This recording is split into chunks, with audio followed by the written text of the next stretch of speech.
الله أكبر.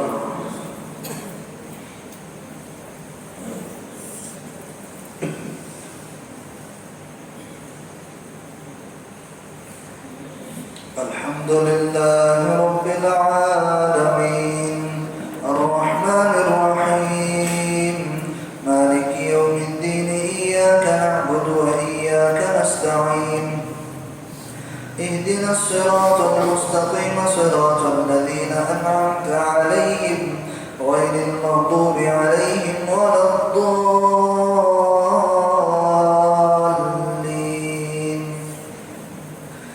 وواعدنا موسى 30 ليلة وأتممناها ب10 فتم ميقات ربه 40 ليلة. وقال موسى لأخيه هارون اخلفني في قومي وأصلح ولا تتبع سبيل المفسدين.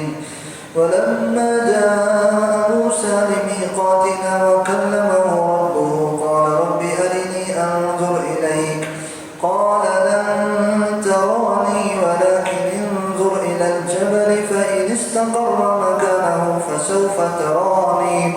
فلما تجلى ربه للجبل جعله دكا وخر موسى صعقا. فلما أفاق قال سبحانك تبت إليك وأنا أول المؤمنين.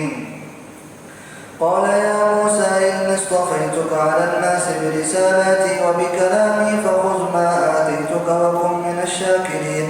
وكتبنا له في الألواح من كل شيء موعظة وتفصيلا لكل شيء فخذها بقوة وأمر قومك يأخذوا بأحسنها سأريكم دار الفاسقين.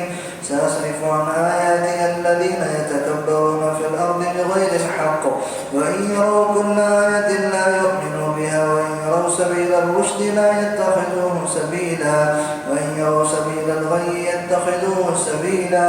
ذلك بأنهم كذبوا بآياتنا وكانوا عنها غافلين. والذين كذبوا بآياتنا ولقاء الآخرة حبطت أعمالهم هل يجزون إلا ما كانوا يعملون.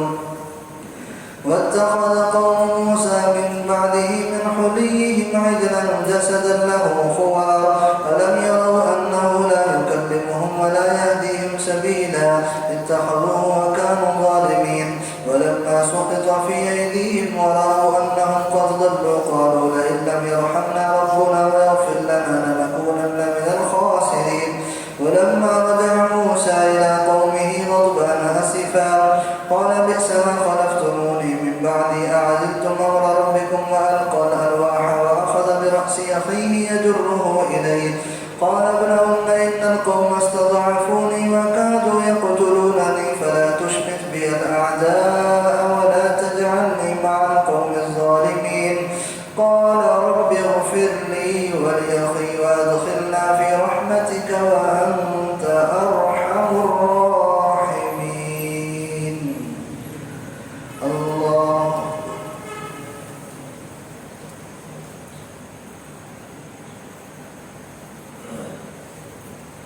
سمع الله لمن حمده. الله أكبر.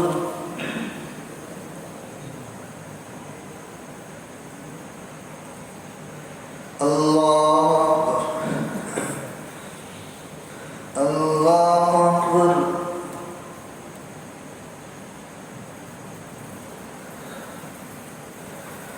الله أكبر. الحمد لله رب العالمين الرحمن الرحيم مالك يوم الدين إياك نعبد وإياك نستعين اهدنا الصراط المستقيم صراط الذين أنعمت عليهم غير المغضوب عليهم ولا الضالين. إن الذين اتخذوا العجل سينالهم غضب من ربهم وذلة في الحياة الدنيا وكذلك نجزي المفترين. والذين عملوا السيئات ثم تابوا من بعدها وآمنوا إن ربك من بعدها لغفور رحيم.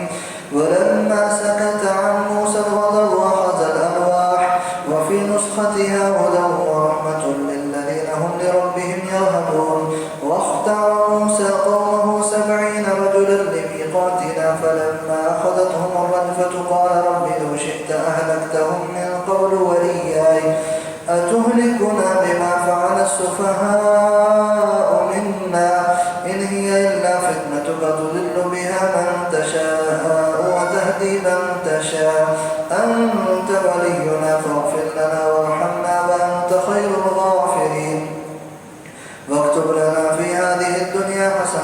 وفي الآخرة إنا هدنا إليك.